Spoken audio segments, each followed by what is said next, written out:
Want to reach the most influential audience in travel? SkiftX helps brands solve problems, create unforgettable moments, and communicate big ideas through content, research, and event activations. Learn more about how we can help you at skiftx.com.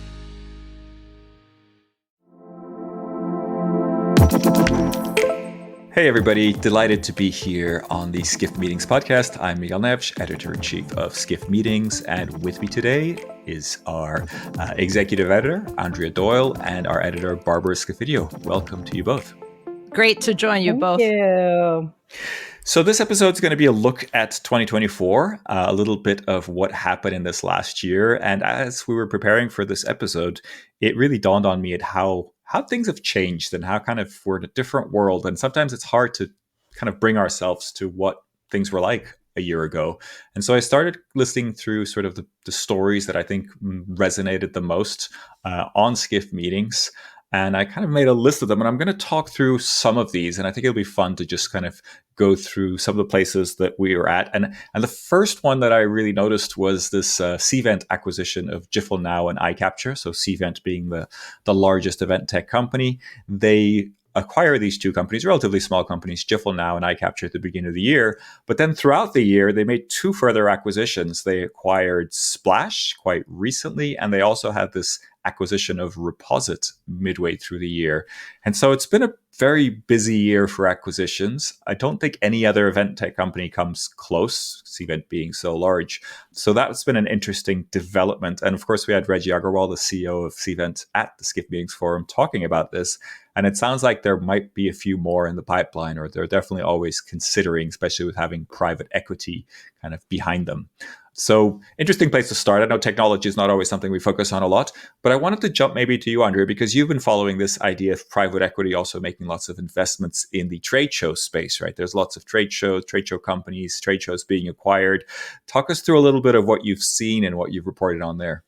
Well, like you said, we kicked off the year with these Cvent acquisitions, and it showed now that they have such deep pockets that they're owned by Blackstone, that they're in a position to acquire these smaller companies. So it's going to be interesting to see what 25 has in store, because there is a lot of chatter about the fact that they're looking to make even more acquisitions. And I was really impressed. I went to my first Cvent conference in June in San Antonio, and I never realized the breadth of products that they offer. Just to see them in action and take some of the tech tours and be part of the conference was really eye-opening. And they really are, one of the most major players in the industry. And it's going to be interesting to watch what they do now. Like I said, that they have so much more money. And it was the year of a lot of mergers, acquisitions, a lot of private equity money coming into the space. And I think that's what we're going to see continue through 25. Some people I interviewed explained that some of these deals didn't happen during the pandemic. And now that's why there's so many all at once, because it's all pent up. Yeah. That makes sense. That might be the case with Cvent as well. Though Cvent's not usually too open about their motivations around acquiring and things like that. But they're 4 acquisitions in the space of 9 months seems quite extreme to me. I think a lot of these might have been happening in the background beforehand, but without anybody confirming that, there's no way of knowing. But interesting. I think we also started off the year with a Freeman Trends report. Freeman's been doing a lot of different research, and they've been doing their various research on the attendee side, but also on the organizer side. And this research that they did early in the year was about what motivates attendees, which we thought was really interesting, and kind of figuring out what actually works. And this kind of disconnect between what works and what exhibitors and organizers are actually doing. And I thought that was kind of an interesting element to it. And there was also another bit about trustworthiness. And I think this one has resonated the whole year round, this idea that events are a trustworthy form of communication. And I think, when it comes to AI and lots of misinformation that happens, events seem to be still quite strong in that regard. I mean, and I think the trustworthiness of events just got even more important with the election this year. And there's so many different news sites, and people say they can't really trust news sites. So where do they go for trustworthy information? They go to an event because they hear it from the person's mouth, and that gives it that trustworthy factor. But yeah, that Freeman report was interesting also, that they talked about one of the reason people go to events is to network, and the fact that there's not many networking responsibilities when planning a meeting. It's something that just falls to the wayside and is an afterthought, and that's a mistake because it's such an important part of any gathering. So there should be more concrete ideas behind it. Yeah, super interesting. I actually ran a networking workshop at Cvent Connect Europe in November. And that was one of the things I mentioned. I think Ken Holsinger from Freeman says that a lot, that he has never seen a company have a chief networking officer, right? Even though networking is so important to so many event companies. And I was at PCMA in January, and Ken spoke, and he asked the audience who here has a chief networking officer on staff, and not one hand went up. So I think that's something we're going to see change in the coming year for sure. Also, what was interesting in that report is the fact that the next generation event goer is no longer the attendee now. So demographics have changed so much. So planners have to plan their events with those demographics in mind. Absolutely. So another story that I think is linked to this was one that we did in March, which was this Willy Wonka experience that went really wrong in Glasgow. And so this was an event that used AI graphics to generate a Willy Wonka looking like kind of setting and scenario. I think it looked pretty good. It was sold mainly via Facebook to parents of kids.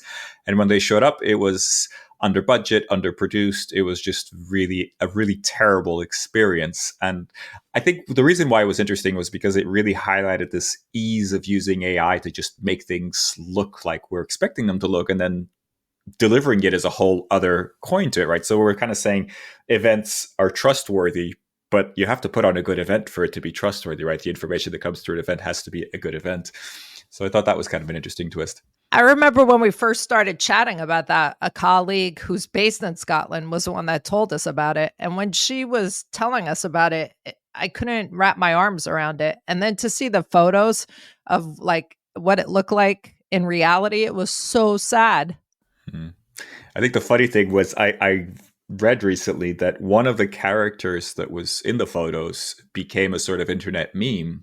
And then she actually ran an event in LA later in the year about like a meet and greet kind of event so that people could go and meet this person that was in these photos. So it was like, very meta that you run an event that was just based on a meme of someone who was in this event. And following up on AI that went wrong, we wrote the story about AI that was used to make up female speakers for a tech conference. They used AI images, and it was really, the people didn't exist, but they wanted it to seem like they had a lot of diversity as far as their speakers were concerned.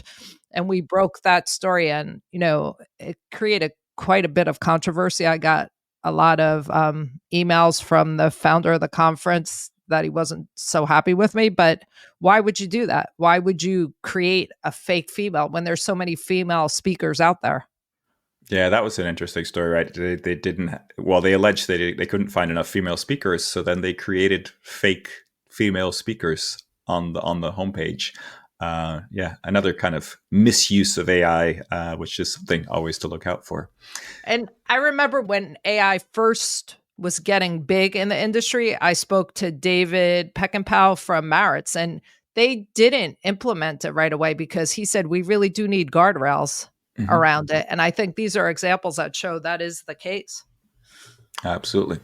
So another scandal that we covered, I think this was back in March, was the Tourism Diversity Matters scandal. So this was a little bit different, not AI related, but a workplace bullying scandal. Andrea, why don't you explain what went wrong and why it was a story? So, it was a great organization that was founded to increase diversity in tourism organizations. And the head of Tourism Diversity Matters was allegedly bullying members of his staff. So we had Dr. Brandy Baldwin as part of our Skift Meetings forum in New York City, but she was the one that wrote an open letter about her experience. And then 10 other women came forward to say they had similar experiences. And that led to him being fired, the founder of the organization stepping down. Now they brought in Hattie Hill to reorganize Tourism Diversity Matters because they do want it to continue. But right now, it was just in a pause mode to see what went wrong and what they could improve. But it was ironic that an organization focused on diversity would have such a scandal involving workplace bullying. And these women who said, they really were bullied and their voices weren't heard. So it was a really important story. A tough one.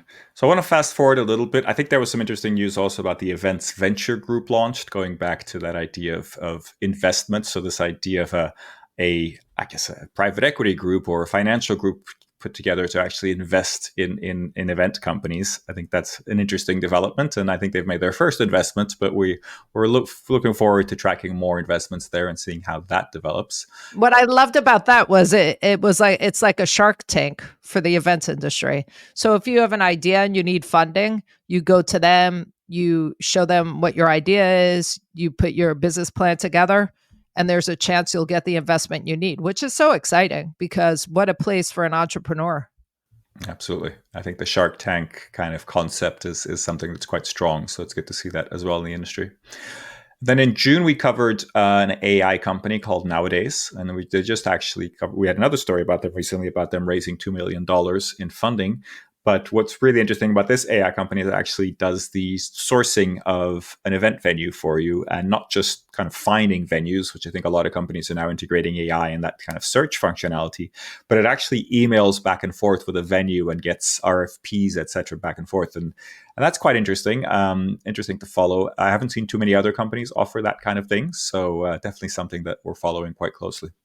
I chatted with the CEO last week, and what's interesting also is they will take different scenarios of different venues and then factor in how much the air would cost if the meeting was held in this location or that location. So you really can't, the venue price is a venue price, but when you take in air and meals and hotel accommodations, that's the true number. Yeah, it's kind of the AI destination selection element where you can figure out if a certain destination will actually save you a lot of money based on sort of the predictions of air prices and things like that. And it was interesting too that the company was started because when they were in college, their two sisters who started the company, they were presidents and they were trying to plan events for their college. And, she said she would spend her entire weekend sourcing venues and knew there had to be a better way.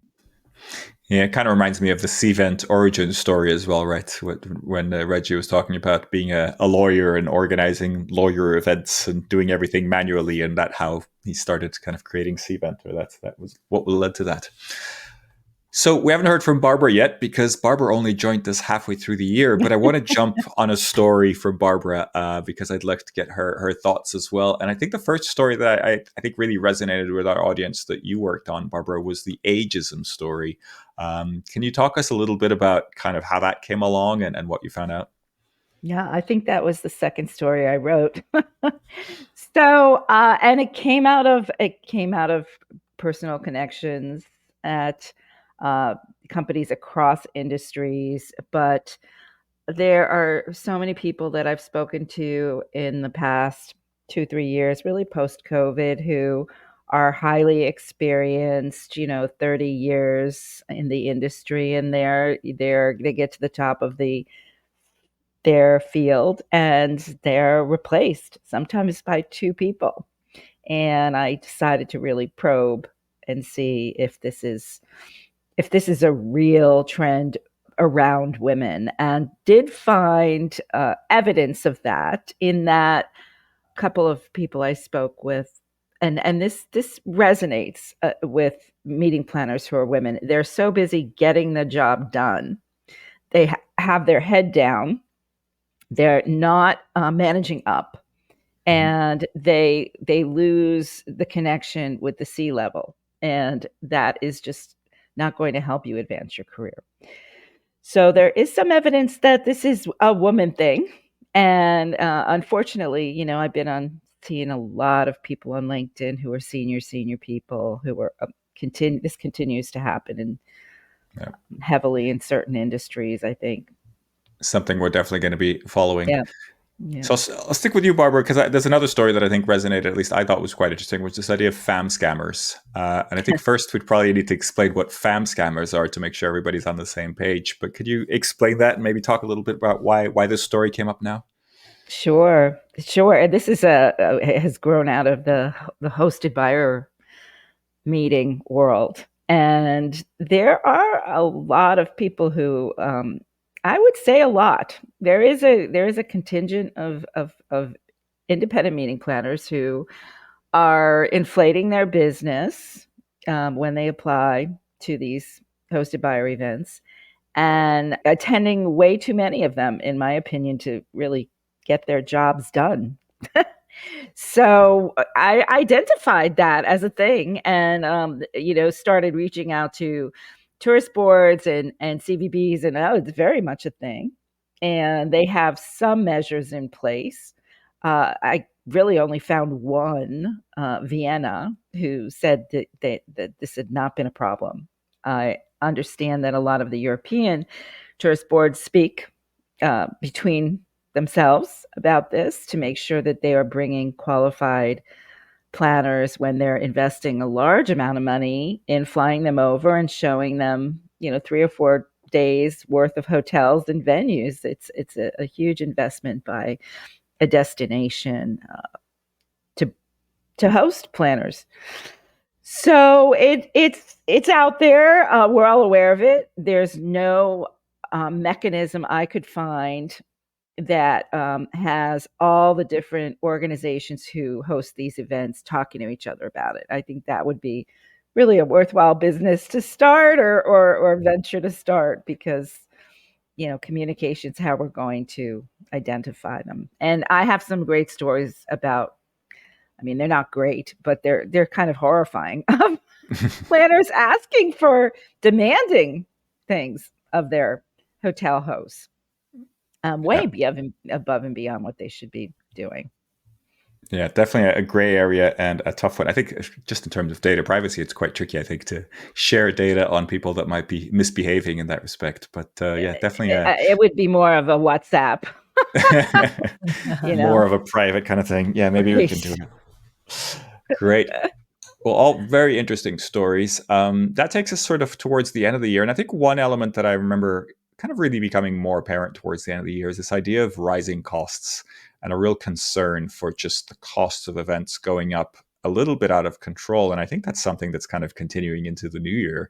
I know we had we looked at the GBTA CWT report, and that was a big thing that they identified, that events had gone up considerably over the last few months and looked like they were going to keep increasing in costs. I ran a panel on that as well at Cvent Connect Europe, and again the same, no real solutions to that. It all seems like that's a real issue, but nobody can figure it out. Now, Andrea, I know you've been kind of also following this a little bit. Have you heard of any solutions? Is there any good news here? Is it just sort of like we just have to figure out how to deal with more and more expensive events?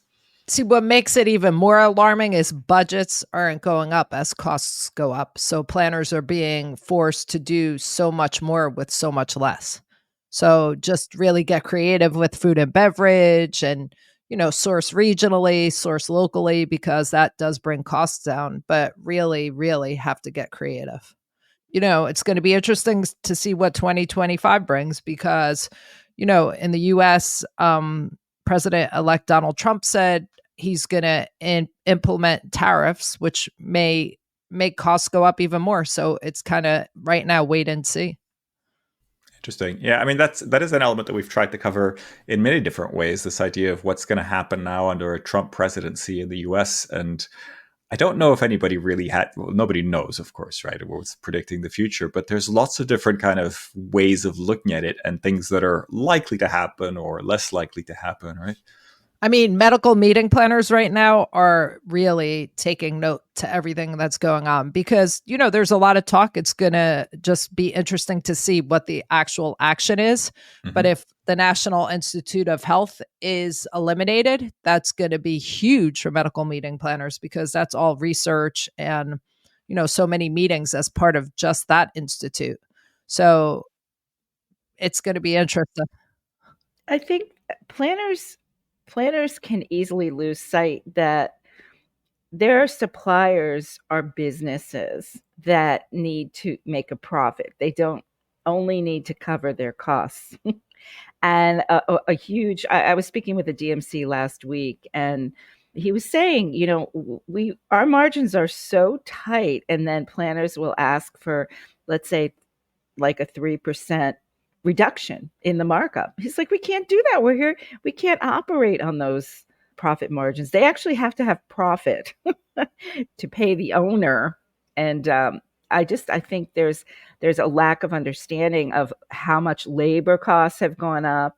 Certain goods that they have to purchase have gone up. The supply chain situation is certainly inflation, and costs don't go down.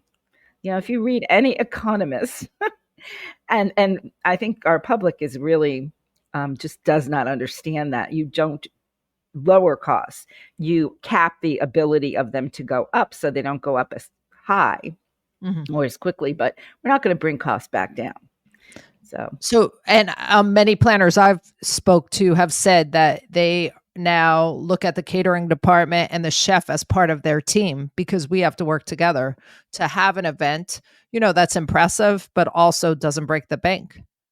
And the chef knows ways that you could still have a great function without paying for the most expensive items.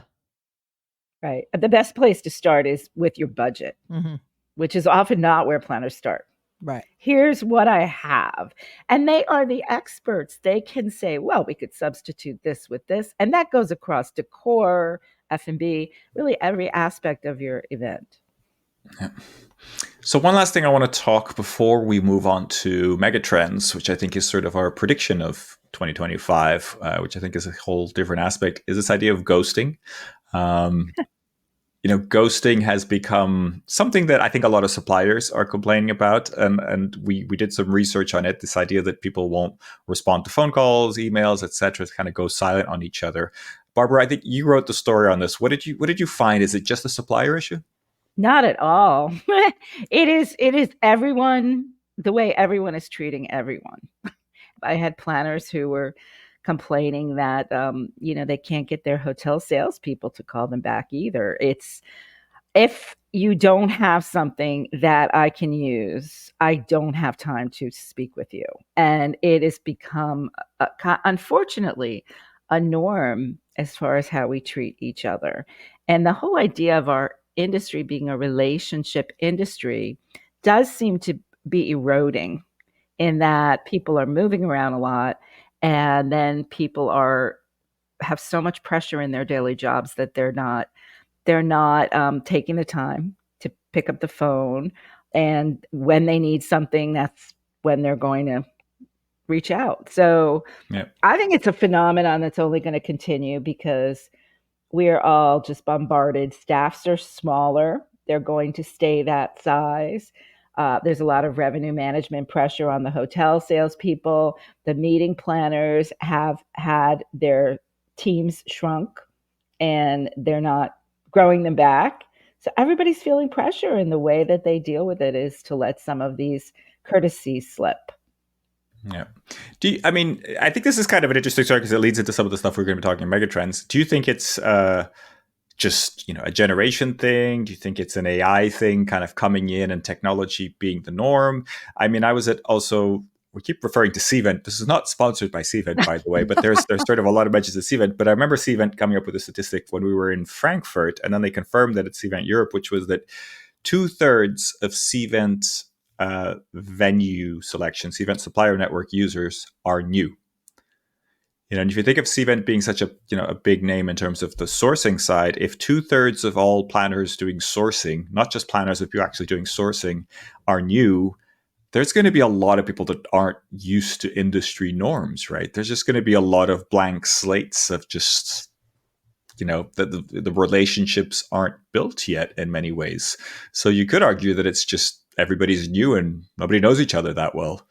Is that? I mean, is there something there, or are people just rude? I mean, I think there's something there, but I also think as people spend so much of their time behind a screen, there's not manners like there used to be, and instead of reaching out to someone, it's just just ignore it and move on, which is really awful. And if you think it's bad in the meeting planning world, you should try the online dating world. we'll save that. We'll save that for another episode for a that different could be podcast. An entire podcast. Yeah. No, but sorry, Barbara, you were going to say something. Yeah, I think the whole idea of a younger, less experienced workforce, it's pervasive in the way the industry is changing. And I don't know that we are really addressing it. We're going to talk about this with the mega trends, but at the speed and level that we need to, because, the older boomers are signing off from the industry. And that works its way into everything from your destination hotel choice to the way you design your meeting to everything about your meeting. So it's the same thing with ghosting and email communications and inter-office communications between teams, work-life balance. I mean, there's nothing that it doesn't touch. And I agree with you, Miguel, that there's a lot of evidence. We used to say a third when I was working for previous publications over the many, many years. A third of our audience would change over every year. But there's evidence to say that it's a lot higher than that now. Just look at your LinkedIn, And especially with the pandemic. Right. So many people left the industry and did not come back.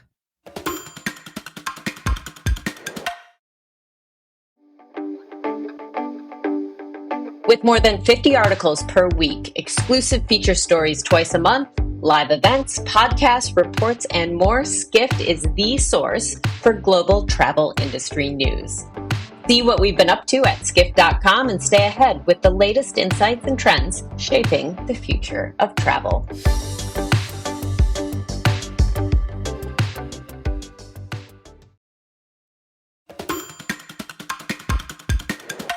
Okay, let's jump on megatrends. So we just released a few days ago the Skift Meetings megatrends. It'll probably be a couple of weeks by the time you listen to this, but Skift Meetings megatrends is our look at the trends that we think are really going to shape the year ahead. There are also the Skift megatrends that you can see on the Skift side, but we launched 7 megatrends, and we'll go through them in a little bit of detail just to cover them a little bit.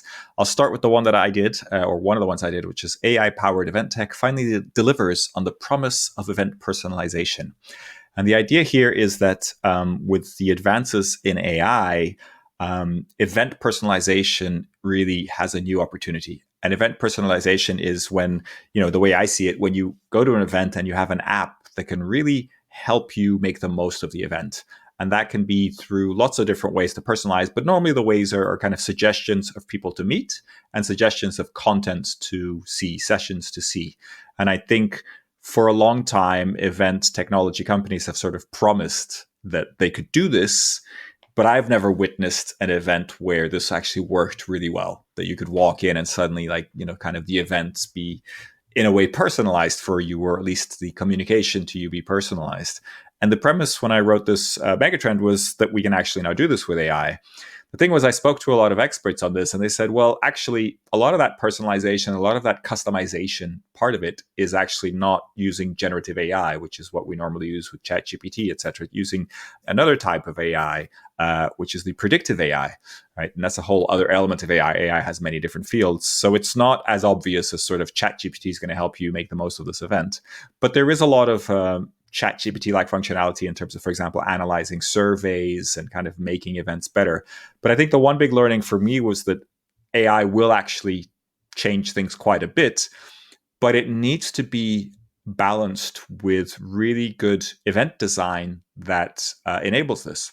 For example, if you're going to really have a great engine that helps people find the sessions that they want to go to, you also need to have some flexibility. Well, first of all, you need to have great sessions, and then you need to design in some flexibility in terms of knowing which sessions people want to go to, and maybe kind of changing the room. Like if it's a really popular session, moving that to a larger room, having a lot of things in place that really support that extra power that AI has. And so what it really turns out is, yes, AI is going to change things, but it is going to need a very different way of thinking about how we organize events. And I think that was really fascinating for me, because we're sort of like touching on this quite powerful tool, but we need to make sure that our design and our structure around everything is sort of ready for it. So the next one we talked about was authenticity over aesthetics. And Andrea, you dove into this. So tell us a little bit about what you found there. And this coincides in a way with ghosting and people being behind their screens for most of the day. People, when you're at a meeting or a conference, you want an authentic experience, not just being stuck in a ballroom that's just like any other ballroom. And especially this has to do with changing demographics. Younger attendees want experiences that allow for immersion.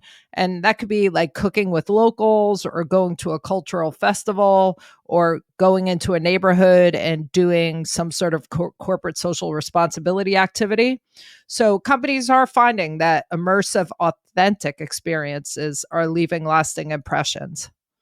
How is that different from before? So I think in the world of like Instagram worthy moments, people don't want just the aesthetics. They want the actual experience. And we're in an experience driven world right now.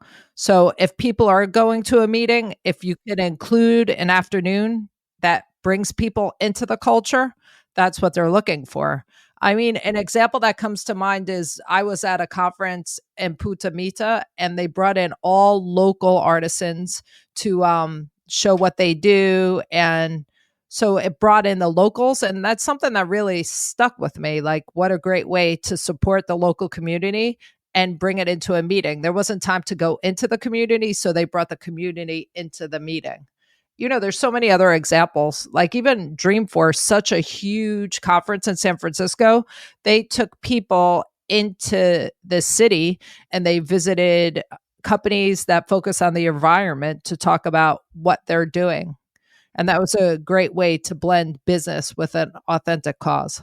Yeah, I mean, there's an element of this that reminds me a bit of that, meetings and events being kind of really authentic or really trustworthy, right? Because when you're on stage, when you're delivering a message on stage, when you're speaking to people face to face, it's very different, right? Very different than it being a blog post or, an AI generated video or something like that. So there's an authenticity to events that I think is pretty unique, and I think says a lot to that. And maybe that's also a backlash to everything being very Instagram worthy, right?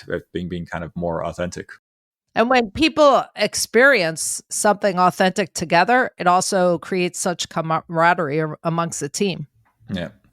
Now, Barbara, I wanted to jump over to you because we had another mega trend kind of at the end of the mega trends, which was the integration to local inspiration into events, integrating local inspiration into events. And I think these are quite similar, but could you expand a little bit on yours and kind of the elements that you found as well?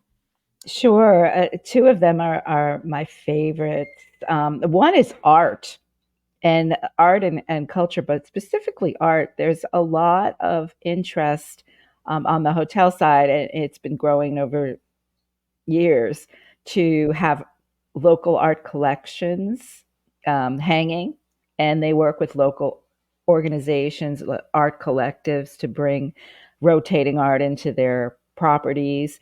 And you can incorporate that into your event, whether that's tours of the art within the hotel, or actually bringing some of the artists into a reception where they paint larger pieces. And when I was meeting planning, we did this in Palm Beach, and we had a wonderful, fabulous artist whose pieces hung throughout the entire event, the large murals for sale.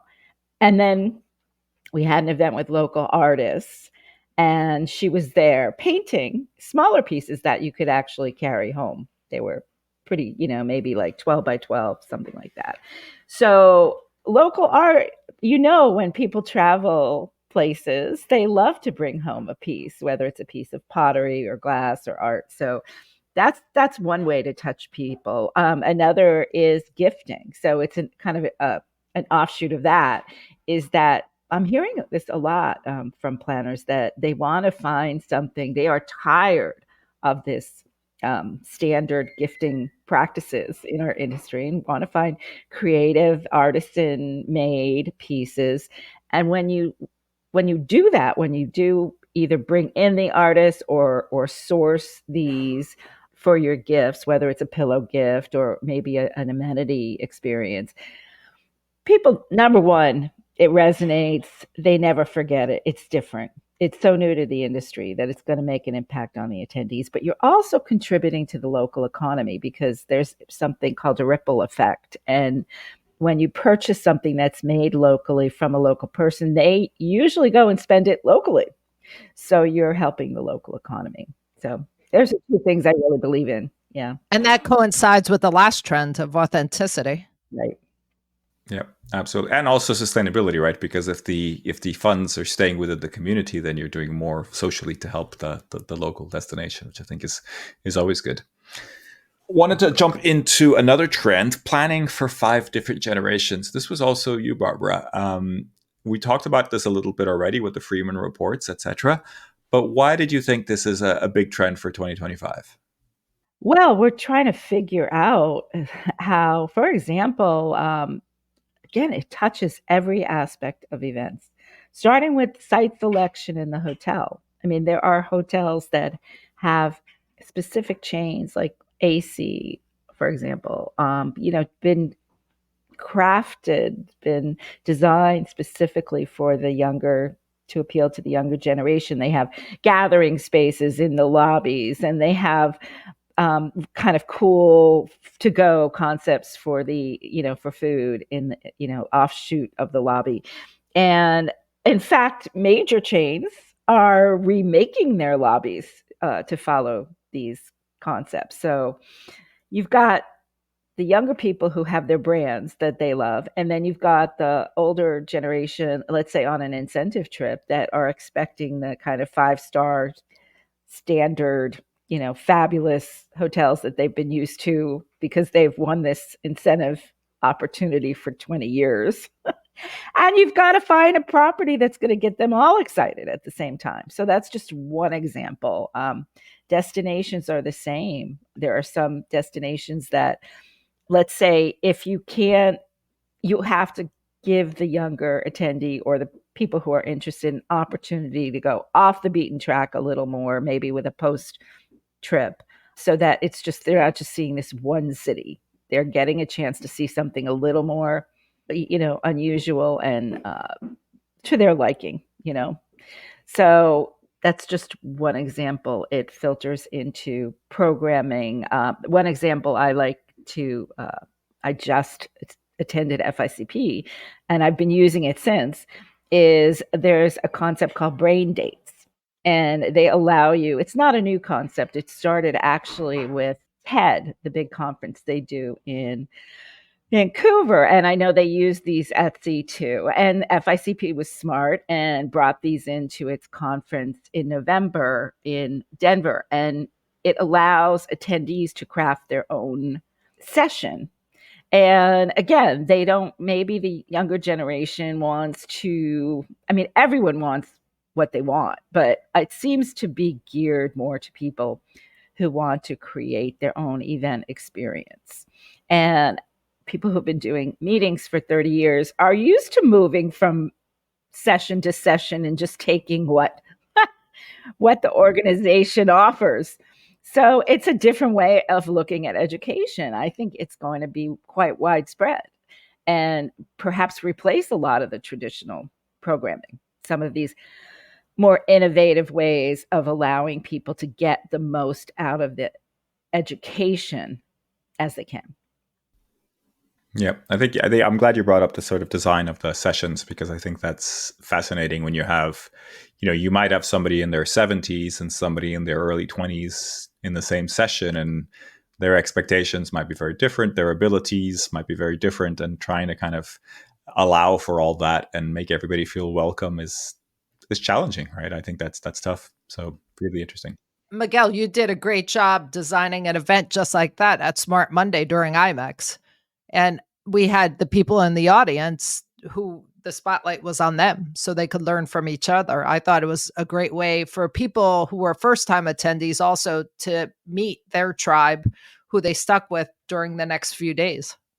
Absolutely. We do try to get people to talk to each other is always a good part of events and kind of makes it easier for people to connect. So let's jump into the next one here. The meeting industry gets flooded with private equity. We've talked about this a little bit already. Anything you want to add to this idea of this being a big trend for 2025, Andrea? I mean, it's going to continue to happen. And, like private equity sees what a great industry events are. And it seems they're going to continue to invest in it. One we didn't talk about was a big acquisition this year was Marriott's acquiring convention data services.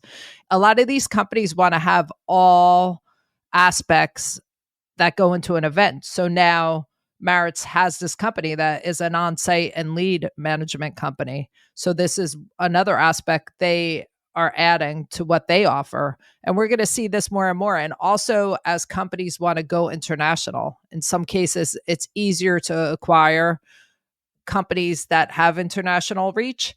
And, the Middle East right now, there's so much activity going on there. So it's going to be an interesting year. That it is. So 2 more to go. One I mentioned, the one I did, the second one I did called EU Legislation Accelerates Event Sustainability Drive. And what this is all about is a series of EU legislations, in particular the CSRD, which is a new legislation that basically says that all large companies doing business in the EU will have to report on their carbon footprint, and not just report on the carbon footprint that they have directly, but on this idea, which is scope 3, which is so scope 1 is the direct carbon footprint. Scope 2 is kind of the energy that you buy to run your events or to, power your vehicles. And scope 3 is all the energy that everybody buys that is in your supply chain. So it might be your food delivery, it might be the venue that you're using, it might be all these different things. And it's a bit like financial reporting of an event, but now there's going to be sustainability reporting, and it's going to be quite detailed. And this is going to be impacting every company doing business in the EU from 2028 onwards. It's already starting with the larger EU companies this year in 2025, so they have to report on 2024. And I think this is going to have a major impact on how we look at sustainability. Because I think up to now, it's been a sort of like nice to have, kind of falls off the agenda sometimes. Other people bring it back onto the agenda, and you do some nice things, and you use some recycled materials, and you recycle your carpet from your trade show floor, etc. But when it starts being, written down, and I think a lot of kind of larger companies, I'm following particularly MCI about what they're doing in this regard. When they're going to set the standard, a really high standard when it comes to sustainability, I think it's going to look really bad when other companies aren't doing the same thing. And I think companies are really going to start competing. And the fact that they have to create these quite complex reports is going to really change how they look at it. And it's great because you're not going to be allowed to greenwash anymore. Yep. Well, that's one of these. So there's 4 things that we look into this megatrend, and one of them is a directive from the EU, which is the greenwashing directive or anti-greenwashing directive, and it's also about that. So there's going to be some serious lawsuits against any companies that are going to be greenwashing, or they're going to be seen as being greenwashing. So there's a sort of a combination of EU regulations that are coming into play that are really fascinating, and it's been really interesting talking to a number of sustainability experts about this and how they see the future. So big year for sustainability in 2025, which is kind of interesting. But it's exciting because we really have no choice. When you stand in New York City and you need a mask on because the smoke from the Canadian wildfires is all over Manhattan, it shows we need to do something, and we need to do something fast. Absolutely. Definitely not something we can wait. And I mean, there's places in the world that, cities in China and India where that's just every day, right? The air quality is so bad that people face that every day. So unfortunately, it's something that happens to a lot of people regularly. So hopefully we can be part of the solution, or at least be part of creating solutions in the way that we inspire people through events. Earlier, we talked about how planners have to do so much more with less. And this adds to that because this is going to be very involved to take part in this reporting, but there's no choice. Yeah. And you reminded me of something that I think is something we'll be tracking in 2025, which is this idea that if we're going to be more sustainable with our events, a lot of situations we'll have to reduce things that we do. One of the big things to be more sustainable is to not cool the rooms as much, not have as much air conditioning, not offer as much food, not offer as many amenities. And so it's an interesting element of hospitality that has to be maybe simplified, or one of the ways that we can be more sustainable is to simplify that. And I don't know if we're willing to do that. If, as attendees, we're okay with that. And I think there's going to have to be some difficult conversations. It's a bit like with the carpet and the trade show floor. Yes, it's going to hurt your feet a bit more. But if it saves throwing out miles and miles of carpet that really are only used for 3 days, I think it's probably a good compromise. I had an interesting chat a few weeks ago with Panos from the International Olympic Committee, and the next Summer Olympics is going to be in LA. And he said they're not going to be able to visit LA as much as they would like because it's such a long flight and there's so much carbon emission. So they're just going to have to be a little more strategic with those trips. Absolutely. I think the standard of service, as long as you explain what you're doing, it's really about communication. I mean, look at how it has become completely accepted to not have room service, not room service, hotel, someone clean your room on a daily basis in other than super ultra 5-star. People are comfortable with letting housekeeping know when they need them. And that wasn't the case years ago. It is so much better for the environment to not have a room cleaned every night. It's not something you would do at home. But now we know in a lot of properties that communicate it correctly, and at meetings that communicate the housekeeping services, that you have to call down if you want to have someone, or put the card on your door. So I believe that people are willing to shift, a large number of people, as long as we let them know how they do it and why we're doing it. That brings to mind. So trade shows aren't using carpet like they used to because they are, carpet is so bad for the environment. So as a result, you see more and more people wearing sneakers on the show floor. Sure, absolutely. And we all know in our homes, we're not using carpet as much as we used to, because we know that we've learned about interior air quality. We've learned about, spray PFAS, and, or at least a large number of people have. And once you have that information and the guidance, you understand the reason for the change. Right. I think the big elephant in the room is always going to be travel, right? Travel is the biggest contributor to the carbon footprint, right? And what are we willing to reduce there?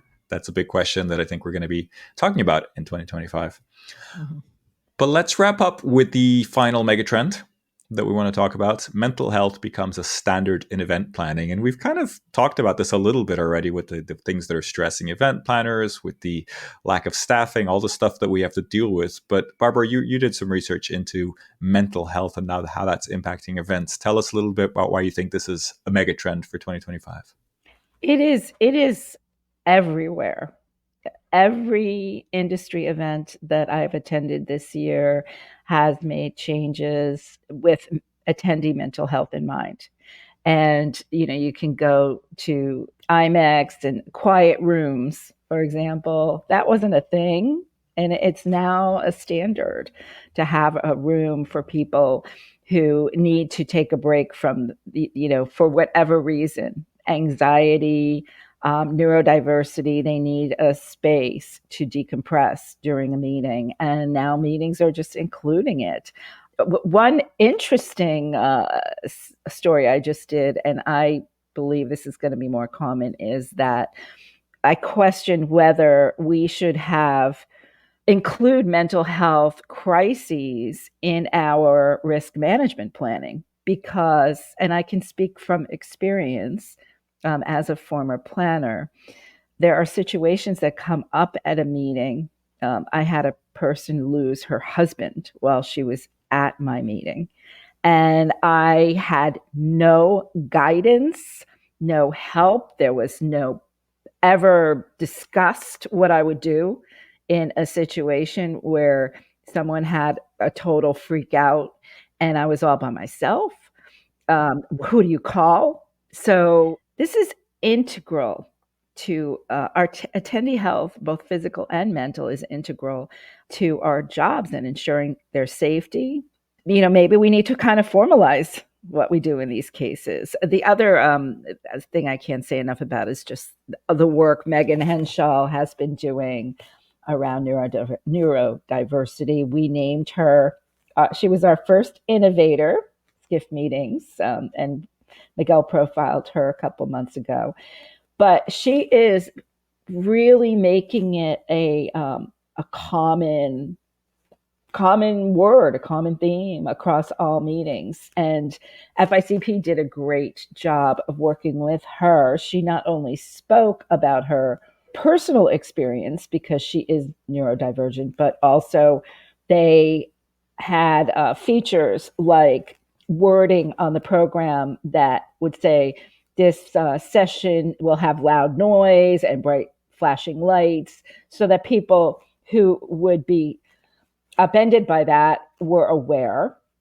They created a kit for neurodivergent attendees who attend meetings that they can use, and they were available. They had brochures and information about what is this, for people who haven't yet become familiar with the term and what it means to their attendees. So there's a lot of education and outreach and a lot of change out there right now in our industry around mental health. And that's just the start of it, because the other side of it is just the mental health of the planners themselves, which is we could do an entire podcast on that. But how, we need as an industry to take care of our own mental health. Sure. Well, thanks for sharing that with us. Just to wrap up, 2025, you think it's going to be a good year for mental health, Barbara? We'll have to see how the first, month goes, and we'll know for sure. 2025 is a big question mark in a lot of ways. I'm very positive about travel and meetings as a whole.